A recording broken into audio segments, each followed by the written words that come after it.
दोस्तों, क्या आप जानते हैं घर बैठकर पैकेजिंग का काम करके आप कितने पैसे कमाएंगे? आज के समय में हर कोई जो घर पर बैठकर काम करना चाहता है या पैसे कमाना चाहता है। अगर आपको भी घर पर बैठकर ऑनलाइन पैसे कमाने हैं तो आपको किसी न किसी स्किल की ज़रूरत होती है। लेकिन ऐसे में बहुत सारे भाई लोग ऐसे भी हैं जिन्हें स्पेशल स्किल नहीं है, यानी कि उनके अंदर कोई टैलेंट नहीं है, लेकिन यह काम बहुत ही आसान है कि आप घर पर बैठकर पैकेजिंग का काम करके आप अच्छा खासा पैसे कमा सकते हैं। आज के समय में हर कोई अच्छी नौकरी या सक्सेसफुल बिजनेसमैन बनना चाहता है और कम मेहनत करके ज़्यादा पैसे भी कमाना चाहता है। दोस्तों, अगर आप अभी घर पर बैठे खुद को काम करके पैसे कमाना चाहते हैं तो पैकेजिंग का काम करके आप सबसे अच्छा विकल्प आपके लिए हो सकता है।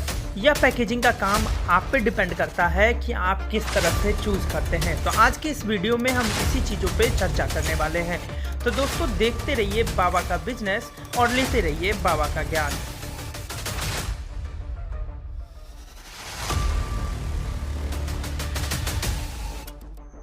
तो चलिए दोस्तों, अब शुरू करते हैं आज के बिजनेस के बारे में। सबसे पहले जानेंगे कि यह बिजनेस क्या महिलाएं कर सकते हैं। जी हाँ, यह बिजनेस महिलाएं के लिए काफ़ी सक्सेसफुल साबित हो सकता है। महिलाएं अपना पूरा समय घर के काम, बच्चों की देखभाल और बुजुर्गों की सुरक्षा में गंवा देती हैं।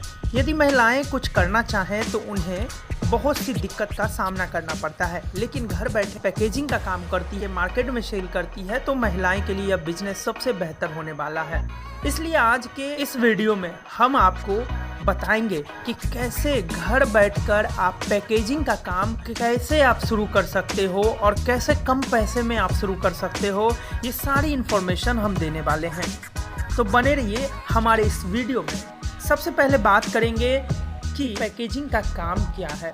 पैकेजिंग के काम को आप ऐसा समझ सकते हैं कि जो दिखता है वही बिकता है।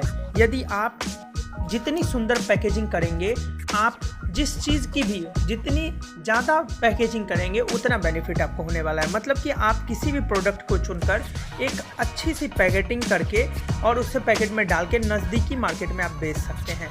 आपने ऐसा देखा होगा कि अगर कोई वस्तु को बिना पैकेटिंग के बेची जाती है तो वह वस्तु सस्ती में बिकती है, और पैक करके अगर बेची जाती है तो उसी वस्तु का दाम जो है बढ़ जाता है। इस बिजनेस में कंपटीशन तो बहुत कम है। उदाहरण के तौर पे हम मानते हैं कि अगर पूजा की सामग्री को अगर हम लेते हैं, और ज़रूरी नहीं कि आप इसी प्रोडक्ट को चुनें, आप ऐसे में बहुत सारे प्रोडक्ट हैं जिसे आप चुन सकते हैं, जैसे कि मसाले, रंग, गुलाल, इसी तरह के प्रोडक्ट्स आप चुन सकते हैं। किसी भी प्रोडक्ट को आप खरीद के उसे अच्छे से पैकेटिंग में डालकर आप अच्छे दाम पर बेच सकते हैं। उदाहरण के तौर पे आपको यह समझ में आ गया होगा कि घर बैठे कैसे पैकेजिंग का काम किया जाता है। आजकल हर कोई ऐसा कहता है कि पैकेजिंग के काम से बहुत अच्छी आमदनी नहीं होती है। वो उनका सोचना बिल्कुल गलत है।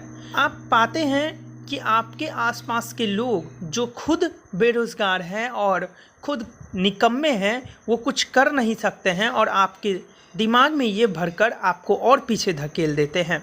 आप और किसी के शादी या बर्थडे या एनिवर्सरी में या रिसेप्शन में, पार्टी में बहुत बार गए हैं, जहां हमें उनको गिफ्ट देना अनिवार्य होता है। चाहे गिफ्ट छोटा हो चाहे बड़ा हो, उसकी पैकेजिंग अच्छी से हो तो लोगों को ऐसा लगता है उन्होंने जो गिफ्ट हमें दिया है वो गिफ्ट बहुत बड़ी है। वो हमें पता है कि उसके अंदर छोटी सी ही वस्तु रखी हुई है, लेकिन पैकेजिंग पर निर्भर करता है। तो आप भली भांति समझ गए होंगे कि घर पर बैठकर पैकेजिंग का काम आप करके कितने अच्छे पैसे कमा सकते हैं। बढ़ते हैं आगे। दोस्तों, जैसा कि हम लोग जानते हैं कि भारत त्योहारों का देश है और हमारे देश में साल भर बहुत सारे त्यौहार मनाए जाते हैं। ऐसे समय में मार्केटिंग में गिफ्ट पैकेजिंग करना आपके लिए बहुत ज़्यादा लाभ दे सकता है। आप ज़्यादा से ज़्यादा पैकेजिंग अगर करते हैं, जैसे कि आप देखते होंगे मार्केट में मिठाई, चॉकलेट और बहुत सारे गिफ्ट की पैकिंग, ये भी आपको अच्छी खासी बेनिफिट दे जाती है। आपको ये बिज़नेस कैसा लगा? और अगर आप चाहते हैं कि इसी तरह के बिज़नेस, या फिर आप चाहते हैं कि कौन से कंपनी के साथ जुड़ के जो है ये बिज़नेस करें, तो ये भी जानकारी मैं आपको अगले वीडियो में दूंगा। अगर आप चाहते हैं कि ये जानकारी चाहें तो आप हमें कमेंट बॉक्स में ज़रूर बताएं। वीडियो देखने के लिए आप सभी का बहुत बहुत धन्यवाद।